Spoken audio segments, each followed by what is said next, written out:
Cina melihat Taiwan itu sendiri sebagai bagian dari mereka gitu ya kan. Tapi kalaulah istilahnya kampungnya Pelosi aja nggak satu suara gitu, untuk apa misalnya dari Xi Jinping gitu kan, atau apa Xi Jinping administration ini, atau misalnya jenderal-jenderal PLA-nya gitu overacting banget gitu, overreact lah ibaratnya, ya kalah jadi abu menang jadi arang gitu, nggak ada untungnya gitu dah.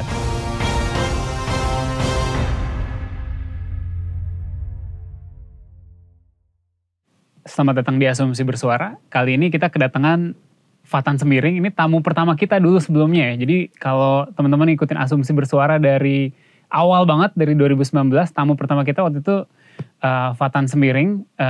Dan itu episode pilot gitu ya. Jadi kalau misalnya episode itu nggak rame, nggak ada nih Asumsi Bersuara sampai 3 tahun kemudian. Nah, tapi sekarang akhirnya kita balik lagi bareng Fatan.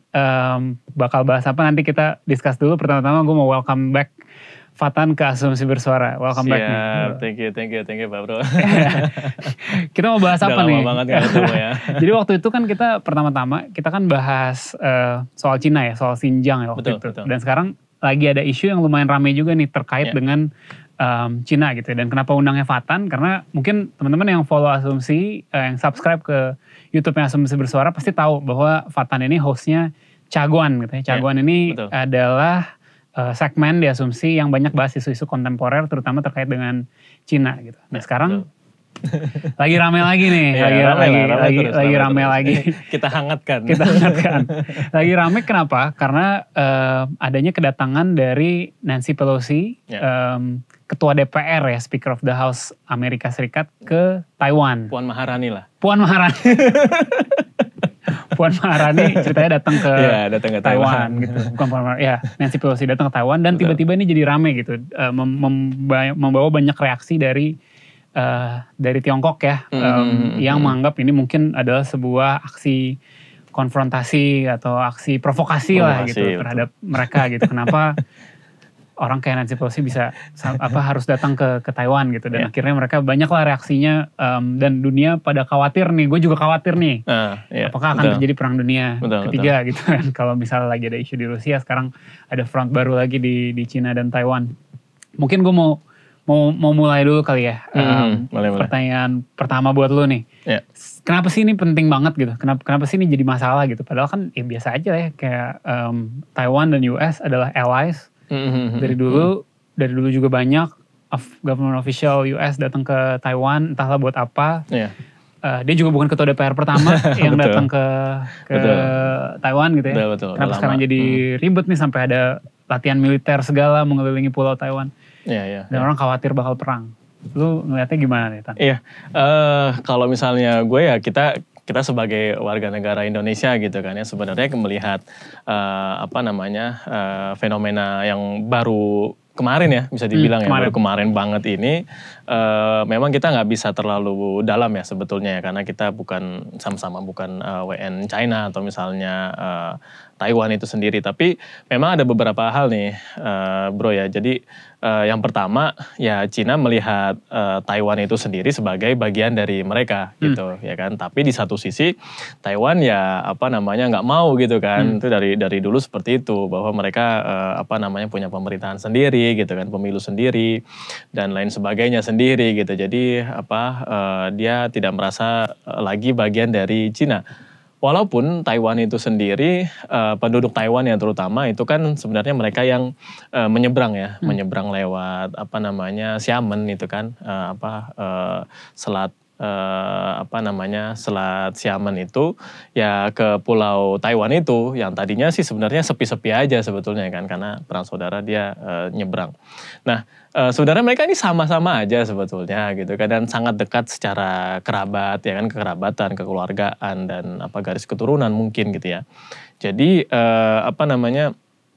kita sebagai orang Indonesia mungkin melihatnya ya bahwa itu sama seperti apa yang Cina pikirkan, pemerintah Cina pikirkan, bahwa itu adalah masalah domestik mereka gitu bro. Jadi untuk ada ini kan politisi senior ya, udah 80-an umurnya Nancy Pelosi gitu kan. Kemarin sempat rame juga di Amerika sendiri yang kasusnya apa namanya dengan Donald Trump itu gitu kan. Nah tapi ketika dia emang keluar gitu kan, dia kan orang misalnya di negara yang itu di Cinanya, di Taiwannya atau kita Indonesia kan kita tidak tahu tuh dia nih Pelosi ini musuhan sama siapa sih dalam negeri Amerikanya ya kan kita nggak tahu. Kita tahunya dia cuman apa namanya pejabat tinggi di US gitu kan ke satu tempat gitu ya kan, ke satu tempat ya maksudnya Taipei itu ke Taiwan itu gitu. Itu yang pertama. Nah yang kedua jadi ini kan terkait dengan momentum ya gitu, dimana kalau kita lihat ya konflik dari Rusia sama Ukraina ini masih berkepanjangan gitu kan.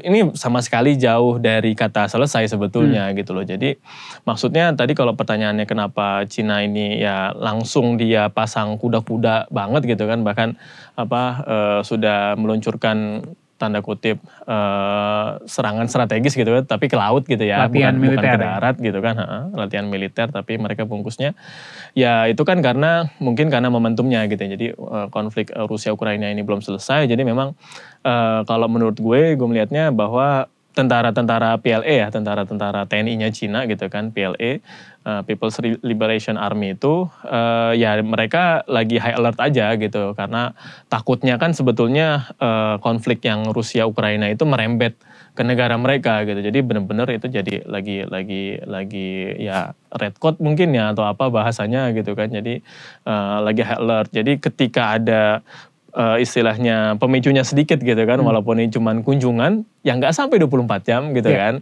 Wah itu langsung tuh ya kan, langsung pada kayak kebakaran jenggot lah ibaratnya ya kan. Benar, tadi barusan lu bilang mereka takut konfliknya merembet, makanya mereka siap-siap. Bukannya mereka yang merembetkan konflik ya, maksudnya ini bukan kayak Taiwan mau menyerang atau mau mendeklarasikan kemerdekaan, bahkan nggak kayak begitu. Bahkan nggak gitu ke situ. Bahkan nggak ke situ gitu. Tapi ini hanya kalau dari perspektif Amerika ya melihatnya ini adalah udah biasa gitu, hal biasa.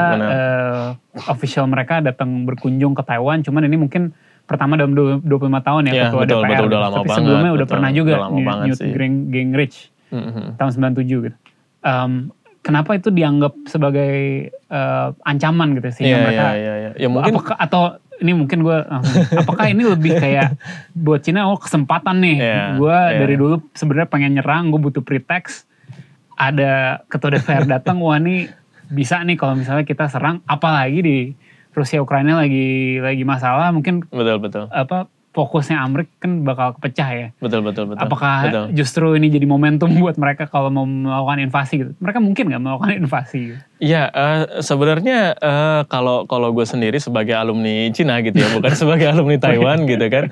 Nah, melihat segala kemungkinan di Cina itu ada-ada aja bro gitu. Biasanya bisa-bisa aja itu terjadi gitu kan ya. Tapi amit-amit lah istilahnya bahasanya gitu kan, jangan sampai terjadi. Tapi dari segi pemerintah Cinanya sendiri, karena kalau gue sendiri sih melihatnya memang cara-cara mereka itu ya misalnya terhadap COVID ya, itu kan zero COVID policy gitu kan, dia nggak ada istilahnya berdamai dengan COVID seperti kita di sini gitu kan, masih ada ribuan kasus tapi kita udah kemana-mana gitu pada akhirnya. Nah kalau di Cina itu COVID aja begitu, apalagi hal-hal yang berkaitan sama yang mereka sebut dengan kedaulatan itu ya kan, mereka sebut dengan melanggar istilahnya ada yang joint communique gitu kan dan lain sebagainya itu kan, kenapa sih nggak menghargai itu ya kan, itu kan tahun 79 ya kan sama Carter dulu ya kan.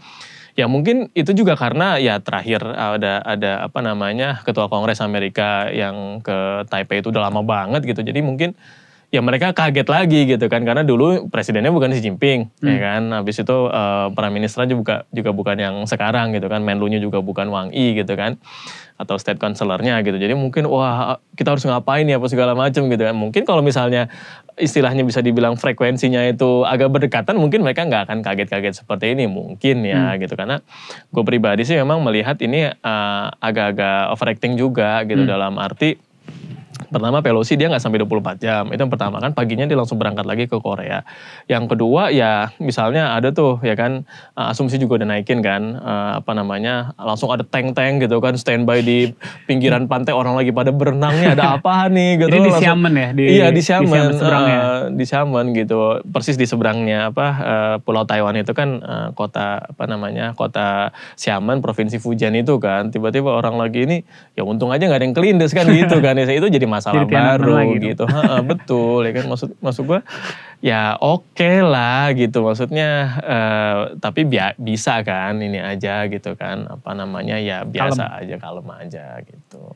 Jadi lu juga ngeliat sebenarnya ada overreaction dikit ya, untuk kayak mungkin lebih kayak begitu. Lebih kayak memberi pesan gitu, untuk lu jangan macem-macem nih gitu, jangan sampai berani-berani bikin statement mendukung kemerdekaan atau apa gitu. Betul. Ya walaupun gak ada statement yang itu ya, karena kan Pelosi ini sendiri kan juga dari Kongres ya kan, dia juga bukan dari administrationnya Biden ya kan, dan misalnya kayak Pak Dino Patijalal gitu kan, Bu Kony ya kemarin juga udah semalam gue lihat juga kan udah ngomong juga gitu bahwa nggak ada gitu yang menyetujui banget gitu, bahkan Biden administrationnya juga kaget gitu ya, juga kecewa lah apa segala macam ya kan, beragam opini juga di US itu kan gitu. Jadi kalaulah istilahnya kampungnya Pelosi aja nggak satu suara gitu, untuk apa misalnya dari Xi Jinping gitu kan, atau Xi Jinping administration ini, atau misalnya jenderal-jenderal PLA-nya gitu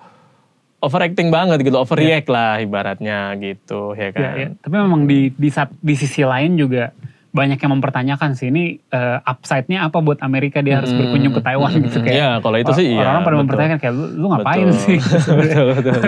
Unnecessary drama juga gitu kan. Kayak emang lu akan achieve apa juga gitu. Iya. Other than of course kayak ya simply bilang kalau ya we can do whatever we want gitu kan. Iya, benar. Cina lu mau apa gitu. Tapi ini jadi konfrontasional juga. Iya. Bahkan ya Biden administration dia kan jaga jarak kan dengan kunjungan Pelosi ini gitu loh, bukan dalam arti fully support juga, enggak juga sebetulnya. Karena ini kan fragile ya gitu. Jadi sangat rawan sebetulnya. Spesifik soal kunjungannya sendiri, menurut gue kemarin ada satu hal yang menarik adalah bahwa Pelosi ini kan tadinya dari Kuala Lumpur ya. Dia dari Kuala Lumpur, dia mau ke Taiwan, itu kan sebenarnya dia bisa terbang lurus ya. Betul. Dia terbang lurus, bahkan nggak lewat Cina gitu kan. Tapi lewat Laut Natuna Utara kalau kita bilang. Laut Natuna Utara, tapi akhirnya nggak mau gitu. Dia akhirnya harus lewat Kalimantan, terus naik ke Filipina, supaya nggak lewat anywhere near 9 dash line-nya Cina. Iya, betul. Kenapa gitu? Apakah itu untuk menghindari masalah baru lagi, atau itu sebenarnya de facto pengakuan dari US kalau ini 9 dash line lu beneran kita akui gitu. Padahal itu menarik, menarik sebetulnya ya kan. Maksudnya kalau emang misalnya standpoint si Pelosi dan rombongannya ini dari awal juga istilahnya agak-agak tanda kutip mau memprovokasi Cina juga kan, kenapa nggak langsung lewat kan gitu, maksudnya kan jauh lebih dekat tuh ya kan, dari Kuala Lumpur langsung tembak ke garis miring kan, diagonal tuh selesai gitu. Tapi ya mungkin itu juga ya itulah tadi ya, mungkin last minute mereka disuruh reroute gitu kan ke Kalimantan lagi ya kan, ke Filipina gitu kan. Tadinya mungkin pilotnya udah disuruh ambil diagonal, tapi tiba-tiba sama entah FAA atau siapa itu suruh ini kan, hati-hati belok dulu gitu, jadi jauh. Mungkin pengen discuss ini sih buat pendengar kita yang mungkin belum begitu aware, nggak semua orang tahu kondisi antara Cina dan Taiwan tuh sebenarnya seperti apa gitu kan, status quo-nya gitu. Dan apakah kedua belah pihak tuh pengennya kayak gimana sih? Apakah kayak status quo itu udah happy aja gitu, atau ada kayak gimana sih sebenarnya di lapangan itu, mungkin dari pengalaman lu pas di sana? Iya. Jadi memang kalau misalnya di Cina itu ya Pak Bro, itu emang agak susahnya itu tidak ada jajak pendapat gitu. Ya kan, jadi nggak ada tuh kayak misalnya poster gitu kan, atau misalnya surveyor yang istilahnya tiba-tiba di jalan gitu kan, dia wawancara masyarakat gitu kan, atau misalnya rilis data. Itulah yang cukup sulit gitu ya kita melihatnya. Jadi di pikiran penduduk Cina itu sendiri memandang Taiwan itu seperti apa gitu kan, dan apakah 100% pro bahwa yang namanya Pulau Taiwan itu harus direbut kembali by anything it means gitu kan, by at all cost gitu kan, dengan cara apapun contohnya gitu kan, atau ya itu hanya lagi-lagi misalnya pendapat dari pemerintah gitu kan, dari Beijing. Karena kalau gue lihat ya Pak, jadi kalau Cina ini kan dia sudah lama berkonflik sebenarnya. Dalam arti bangsa Cinanya gitu ya. Sebenarnya mereka sendiri juga udah capek gitu. Perang-perangan, bunuh-bunuhan gitu kan, tembak-tembakan dari dulu, perang saudara juga. Jutaan orang yang mati gitu kan. Pada akhirnya mereka ya kalah jadi abu, menang jadi arang gitu. Nggak ada untungnya gitu. Dan kalau dilihat memang ya gue sendiri melihatnya sebagai alumni Cina, bukan alumni Taiwan lagi, melihatnya bahwa ya pasti bervariasi lah gitu, pasti bervariasi, nggak mungkin satu negara itu masyarakatnya 100% mendukung pemerintahnya juga enggak gitu kan, apalagi kalau misalnya untuk para pebisnis nih Pak, ya kan ini kan amsyong banget nih kalau kayak gini gitu kan, yang tadinya tuh biasa aja gitu, ada orang Cina yang orang Beijing yang ke Taipei, orang Taipei yang ke Beijing, ke Xiamen, Guangzhou, ngambil barang gitu kan, Kulaka dan lain sebagainya, itu kan bagus gitu loh, tidak usah dirumit-rumitkan lah gitu kan, dan itu kan ekonomi real lah ibaratnya, walaupun sekarang lagi COVID ya. Nah itu kalau misalnya ngomongin, jadi apakah Taiwan itu perlu kita rebut kembali ya? Tar dulu, ini dampaknya apa gitu kan buat masyarakat Cinanya sendiri ya kan, buat masyarakat Taiwannya apalagi gitu ya kan, 25 juta. Lumayan loh Pak, itu padat kan, satu pulau kecil gitu ya, nggak besar-besar banget gitu kan. Waduh kalau ada konflik sih nggak kebayang sih. Tapi kalau dari posisi pemerintahnya sendiri tuh kayak gimana sih sebenarnya? Kayak kan kalau kita sering dengar one China policy kan. Jadi dari pengennya semua negara tuh mengakuinya Taiwan tuh adalah bagian dari Cina dan di govern oleh Partai Komunis Cina gitu. Betul. Tapi sebenarnya de factonya kan nggak gitu. De factonya kan Taiwan ini ya kayak negara yang mungkin nggak diakui gitu ya. Tapi banyak berbisnis dengan bahkan dengan Cina sendiri gitu. Bukan berarti mereka diblokade atau apa, kayak banyak bisnis berlangsung. Kalau dari perspektif governmentnya sendiri di kedua belah pihak, yang lo lihat tuh kayak gimana sih menyikapi isu ini gitu? Iya. Ya kalau dari pemerintahnya Cina itu sendiri, kemarin kan mereka udah beberapa kali keluarin rilis ya, dari Kementerian Luar Negerinya, dari PLA-nya, dari Ministry of Defense-nya dan lain sebagainya gitu kan. Itu ya mereka sebenarnya mungkin yang bikin teksnya satu orang tuh kayaknya tuh. Tapi jadi isinya sama gitu Pak. Ya mereka kalau pemerintah Cinanya itu ya mereka tetap berpatok kan pada resolusi 2758 ya di General Assembly itu kan, yang tahun 1971 gitu. Jadi itu nggak bergeser sebetulnya gitu, dan itu dari pemerintah Cinanya gitu kan. Nah kalau misalnya pemerintah Taiwan ya gue sendiri sih nggak bisa terlalu banyak berkomentar ya gitu, karena mungkin kalau melihat Taiwan ini bukan ke pemerintahnya ya, tapi ke masyarakatnya gitu, karena mereka ini kan Taiwan ini kan punya pemilu gitu ya, dan ya misalnya kayak sekarang Tsai Ing-wen gitu kan, yang umurnya udah 65 tahun juga, sebenarnya udah sangat senior di perpolitikan di Taiwan juga gitu kan.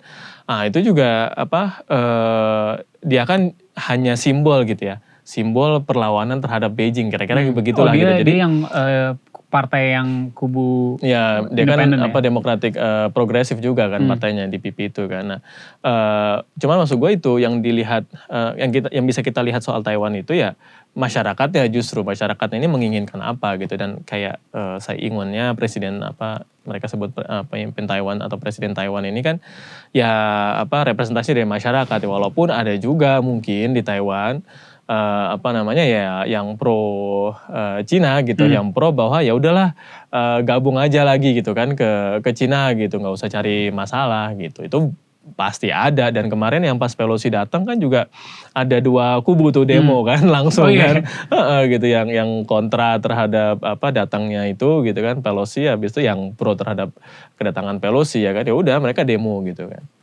Ya, mungkin itu juga partly takut ya. Jadi kayak bukan berarti dia pro Cina, tapi kayak ntar kalau Pelosi datang kita diserang lagi. Iya makanya. Mereka pasti masih spektrumnya juga banyak lah ya.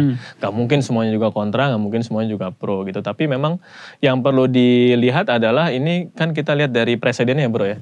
Presidennya adalah dulu tahun 2016 akhir 2017 itu kan sempat Korea Selatan itu ada kontroversi yang sistem pengamanan udara THAAD itu kan yang dipaksa tanda kutip sama pemerintahan Obama.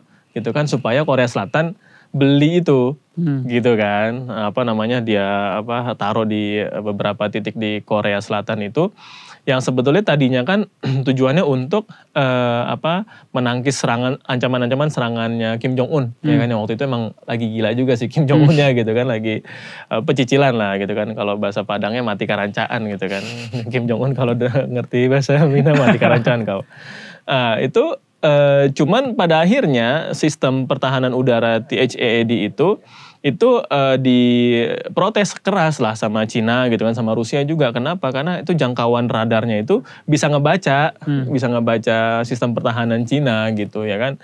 Nah, tapi kan setelah itu yang kena getahnya itu kan bukan Amerika. Bukan Obama administration bukan gitu kan, tapi ya orang-orang Korea Selatan ya.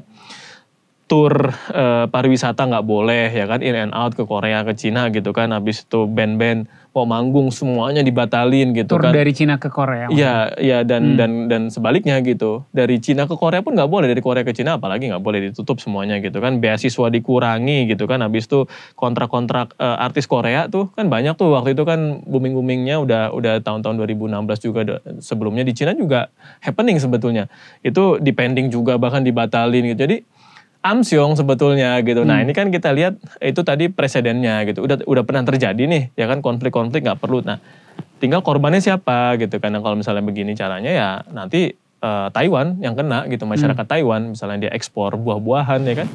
Mereka kan agak tropis tuh iklimnya bro. Jadi banyak buah-buah yang misalnya kayak nanas, kayak mangga, kayak pepaya gitu kan. Itu kan udah enak banget tuh diekspor ke Cina tuh kan dengan market yang sangat besar. Itu aja kalau di stop mereka udah bisa rugi sekarang, berapa? Salah satu retaliationnya Cina yang gue baca adalah itu exactly menutup jalur dagang di beberapa sektor ya. Betul. Ke Taiwan. Ini lu lihat akan berlangsung lama atau sebenarnya lebih kayak ya ini aja ya.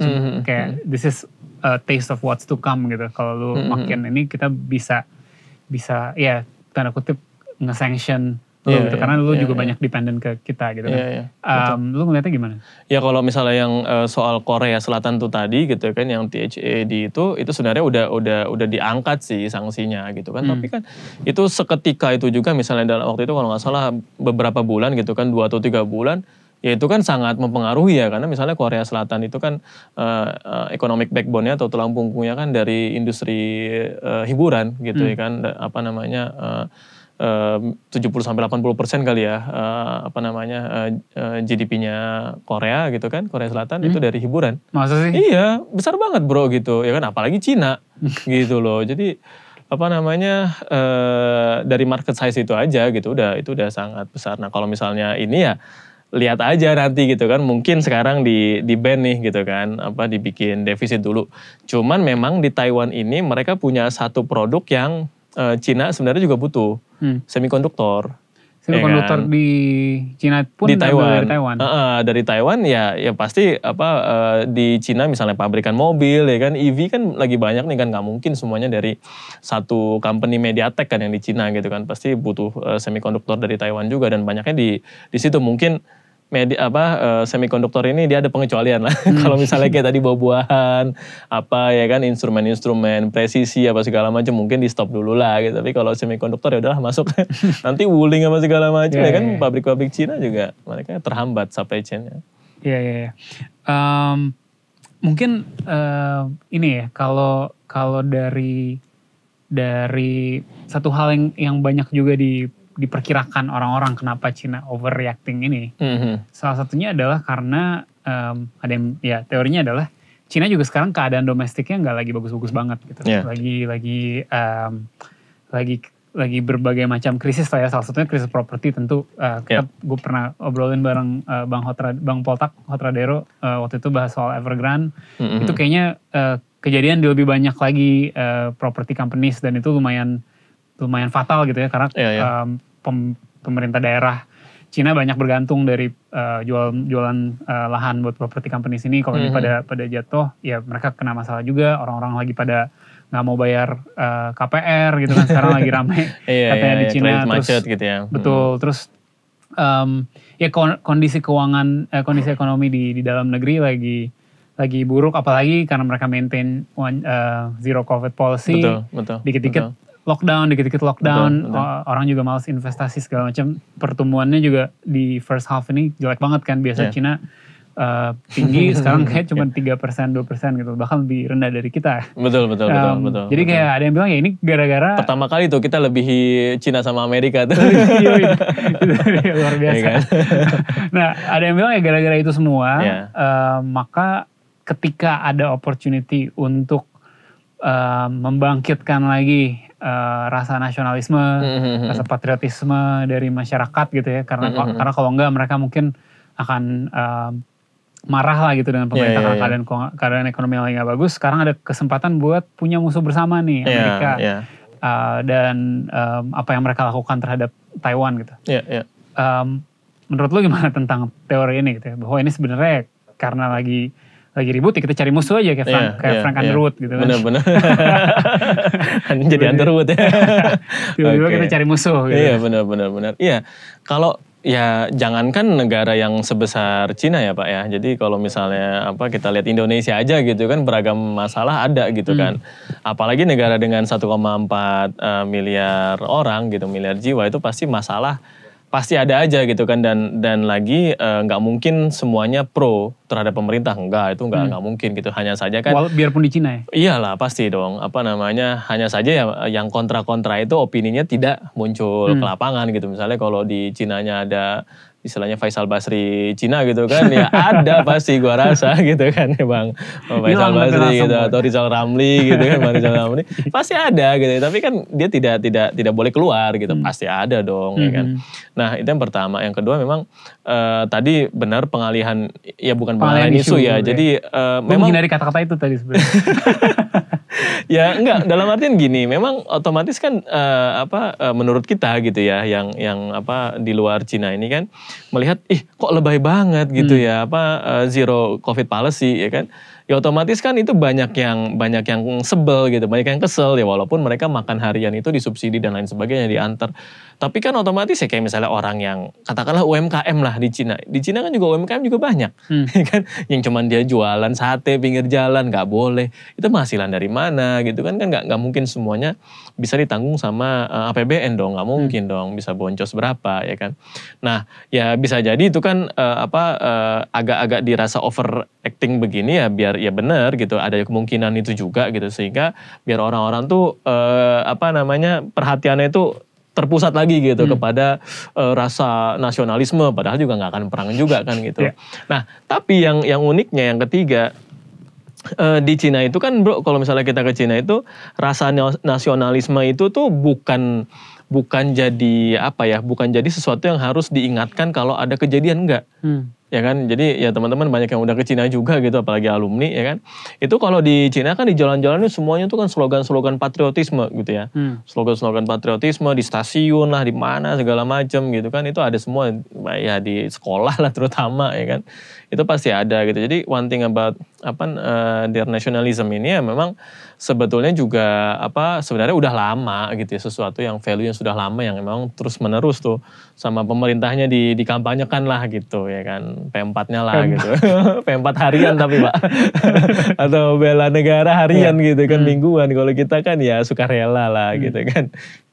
Dukung Indonesia nggak gitu kan, ntar dulu lah gitu kan kalau kita. Nah tapi kalau misalnya ini ya kan di Cina sana setiap hari itu kan istilahnya repetisi nilai-nilai itu. Jadi ya mungkin kalau soal nasionalismenya pemerintahan Xi Jinping gitu kan dan jajarannya, mungkin kalau menurut gua nggak perlu extra effort lah soal itu gitu. Dia ngomong sekali, istilahnya kalau dulu kan istilah Soekarno kita gajang Malaysia gitu. Ini gajang Taiwan udah nyebrang duluan itu langsung, nggak usah disuruh. Berenang kali orang Cinanya kan gitu. Jadi nggak usah extra effort lah kalau soal itu. Tapi memang tetap kembali yang soal apa namanya sampai military drills gitu ya, udah ada petanya tuh kan tersebar di mana-mana gitu. Ah itu ya kalau bisa di tension down gitu lebih bagus lah sebetulnya gitu kan.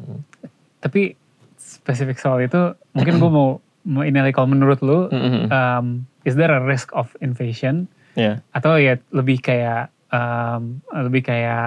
lu jangan macam-macam gitu. Iya, betul. Ya sebenarnya ini nanti ada salah satu episode caguan soal ini. Nice tapi apa namanya nggak apa-apa. Ini kan juga karena isu terhangat gitu ya, terkini baru kemarin. Jadi nanti ada di caguan itu gue juga membahas soal apakah Cina siap untuk perang teritorial terbuka. Right. Asumsi gue di situ gitu ya, asumsi ya kan, bukan yang lain. Asumsi kita. Itu ini tidak gitu. Cina tuh nggak siap Pak kalau menurut gue ya, dan ya telahan kita lah teman-teman alumni juga. Kenapa ya? Karena sudah lama mereka nggak perang Pak. Gitu. Mungkin ya gaya-gaya kayak misalnya cuman pencet tombol, rudal nembak jeder gitu kan, habis jatuh di mana berdasarkan garis lintang dan bujur koordinat dan lain sebagainya, itu mereka oke gitu. Tapi kalau apakah mereka siap untuk perang terbuka? Wait a minute gitu kan. Maksudnya nggak sampai situ gitu ininya gitu kan, bayangannya gitu.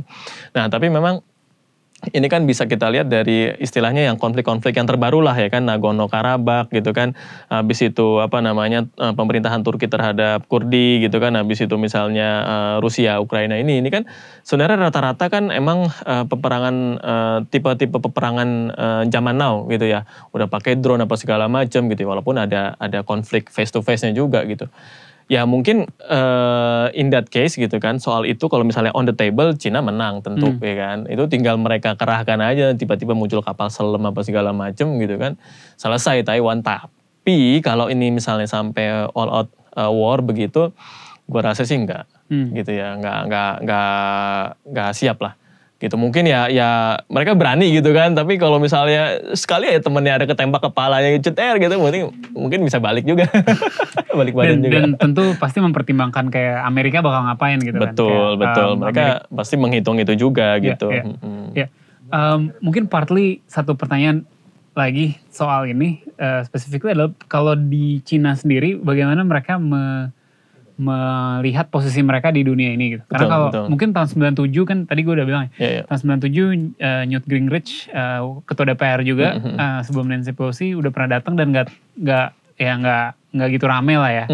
Dan banyak government officials yang sempat datang dan mungkin gak rame juga. Tapi kan itu 97 Amerika mungkin bisa dianggap sole superpower gitu at that time gitu ya, baru kelar perang dingin, mereka satu-satunya yang kuat gitu. Tapi kan sekarang Cina juga udah mulai kuat nih.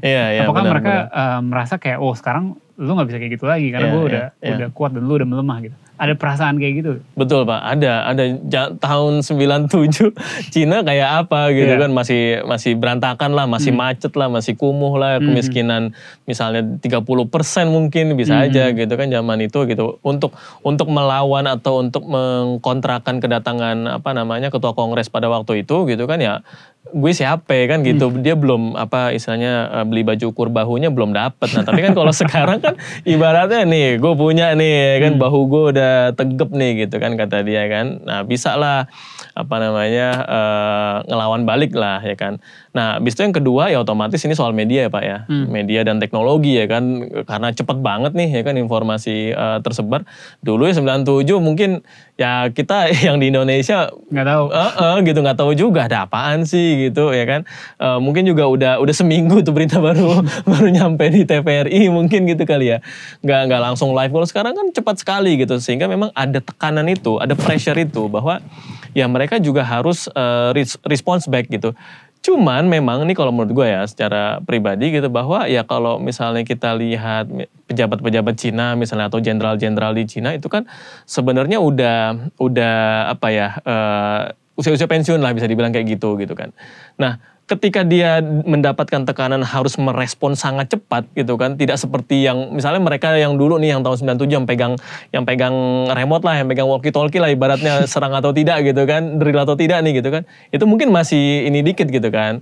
Nah tapi kalau misalnya sekarang kan wah dia udah dari media dapat tekanan juga gitu kan, harus memutuskan secepat itu, ya mungkin agak-agak gitu juga gitu, agak snap bisa dibilang gitu. Oh, langsung aja kita drillin ya. Itu kan karena pressure juga ya. Zaman dulu kan mungkin ya udahlah gitu kan, dia mau datang aja lah gitu. Kita masih urusin kemiskinan, masih tax reform lah apalah waktu itu kan tahun 97. Cina kan masih banyak sekali agenda-agenda masyarakatnya gitu.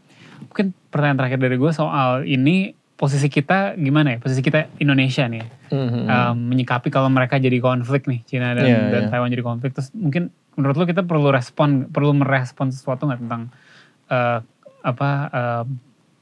kalau misalnya ini dipersepsikan sebagai dukungan Amerika gitu terhadap Taiwan, posisi kita harusnya gimana? Ya kalau menurut gue sebagai alumni Cina lagi-lagi, nanti alumni Taiwan yang nonton kan juga pasti punya different opinion lah ya.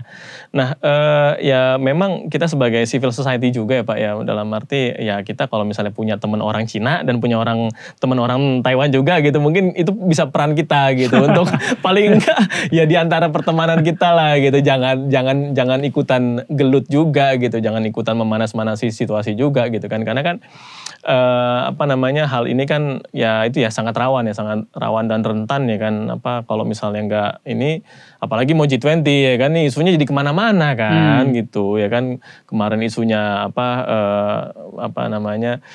Ukraina sama Rusia aja, nah ini kan sekarang jadi Taiwan juga sama Cina. Waduh, ini kalau Putin sama Xi Jinping nggak datang, aduh kata Jokowi, aduh nih pada kemana nggak datang kan gitu.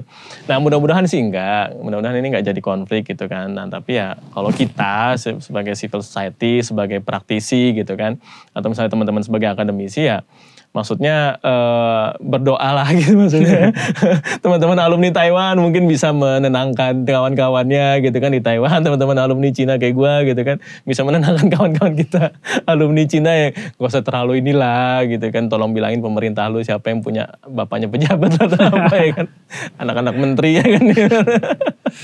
Pak, jangan itu, gak usah serang Taiwan lah. Masih pengen kangtau kan gitu. Ya itu aja sebenarnya yang kita bisa, karena ya itu ketika Cina ini melihat Rusia dengan konfliknya dengan Ukraina, itu kan dia merasa seperti itu gitu. Taiwan ini kan Ukrainanya kecil kan gitu kan. Ya sampai sekarang Rusia dengan Putinnya aja dia nggak ini loh gitu, nggak one budge gitu ya, nggak bergeming gitu dengan himbauan sampai Jokowi apa segala macam ke sana, tetap aja nih nyerang juga. Nah ini kan kalau misalnya disampai snap begitu juga serang ke Taiwan, ya Allah itu bisa 2 hari selesai kali Taiwan. Basically kita hati-hati lah ya. Betul, jangan lah. Tan, mungkin sampai. Terakhir dari lu ada gak nih yang kayaknya penting buat pendengar Asumsi Bersuara ketahui tentang ini semua, tapi kita dari tadi belum sempat tentu nih. Ya kita melihatnya proporsional aja kalau menurut gue ya Pak ya. Jadi ini kan masalah internalnya negara mereka gitu kan, negara Cina gitu ya. Biarkanlah mereka menyelesaikan masalah mereka sendiri lah gitu. Kita nggak semua hal kita perlu tahu ya kan, nggak semua hal kita perlu mencampuri gitu kan. Itu kan sama aja nanti ada orang-orang luar yang mencampuri urusan-urusan domestik Indonesia gitu kan. Nggak selesai-selesai gitu, luka-luka batin lama Indonesia gitu kan terhadap gerakan-gerakan separatis dan lain sebagainya gitu kan, atau yang sedang terjadi gitu, itu juga sesuatu yang menyakitkan kan sebetulnya ya. Kita jangan sampai kita kena karmanya lah gitu kan, kita yang ribut nih di Indonesia gitu kan, jangan sampai tolak Ukrainaisasi gitu sampai ribet gitu kan, dan Rusianisasi gitu. Itu kan nggak perlu lah sampai segitu gitu. Kita cukup bagaimana misalnya persiapan kalau misalnya ada ya beneran konflik ya amit-amit ya gitu. Ya lebih ke national interest aja lah. Kayak misalnya ketahanan pangan kita ya kan. Itu aja udah PR sangat besar gitu loh Pak gitu. Atau misalnya keberlangsungan hajat hidup teman-teman pekerja migran di Taiwan. Nah itu aja dulu yang kita bahas gitu. Jangan sampai langsung tolak Ukrainaisasi apa segala macam, itu too far gitu ya. Terlalu jauh gitu. Kita lihat yang konteks kita aja lah kayak gitu sih menurut gue. Ya. Terakhir banget dari gue, ini personal request. Siap. Bisa disampaikan? Iya, Babe suruh unblock gue udah bertahun-tahun. Suruh unblock katanya. Rayes tuh siapa? Rayes tuh di Twitter ya, tolong di Rayes tuh aja ya? Iya, Rayes tuh ya. Udah di blok berapa lama ya Bang? Gak tahu berapa tahun, gue juga gak tahu kenapa gitu. Gak tahu kenapa ya? Iya, kemarin mau nge-tag, kok gue di blok. Gak bisa nge-tag.